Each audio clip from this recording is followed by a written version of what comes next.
আফগানিস্তানের কাছে ওডিআই সিরিজে বিধ্বস্ত হওয়ার পর চাপে বাংলাদেশ। প্রথম ওডিআই এর আগে মিরপুরে দলীয় অনুশীলন করেনি টাইগাররা।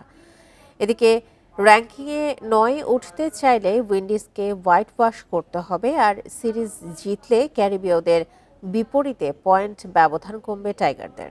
গ্যালারি থেকে ক্রিজ, মিরপুরে মাঠ কর্মীদের ব্যস্ততা শেষ মুহূর্তের প্রস্তুতিতে, কারণ এখানেই ক্যারিবীয়দের বিপক্ষে ৩ ম্যাচের ওডিআই সিরিজ টাইগারদের। বরাবরই আলোচনায় থাকে মিরপুরের উইকেট। বাড়তি মনোযোগ টনি হেমিংয়ের। পিচের বাউন্স পরীক্ষা করে দেখেন অস্ট্রেলিয়ান এই বিশেষজ্ঞ। স্পিন বান্ধব উইকেটে সিরিজ হওয়ার সম্ভাবনাই বেশি। শনিবার প্রথম ওডিআই, বুধবার ঢাকায় আসায় ভ্রমণ ক্লান্তি পোষাতে দলীয় অনুশীলন করেনি উইন্ডিজ বাংলাদেশ। যদিও দুই ব্যাটার নিয়ে মাঠে হাজির ক্যারিবীয় হেড কোচ ড্যারেন স্যামি। মূল ভেন্যু একাডেমির সব ঘুরে দেখেন, কুশল বিনিময় করেন কিউরেটর মাঠকর্মীদের সঙ্গে। র্যাঙ্কিংয়ে ৯ উইন্ডিজ, ১০-এ বাংলাদেশ।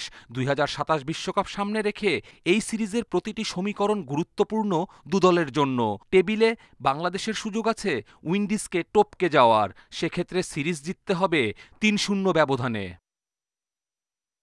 ভগ্নাংশের হিসেবে সিরিজ জিতলে ৮ রেটিং পয়েন্টে এগিয়ে যাবে ক্যারিবীয়রা, আর হোয়াইট ওয়াশ হলে বাংলাদেশ পিছিয়ে পড়বে ১৩ পয়েন্টে। আফগানদের কাছে হোয়াইট ওয়াশের পর বিপর্যস্ত বাংলাদেশ। সমর্থকদের কটাক্ষ, তীব্র সমালোচনার মুখে ক্রিকেটার, কোচিং স্টাফরা। ঘরের মাঠে উইন্ডিজ সিরিজ চাপমুক্ত থেকে মাঠের লড়াই চালিয়ে যাওয়ার চ্যালেঞ্জ মিরাজ শান্তদের। কপিল পাল, ইন্ডিপেন্ডেন্ট নিউজ।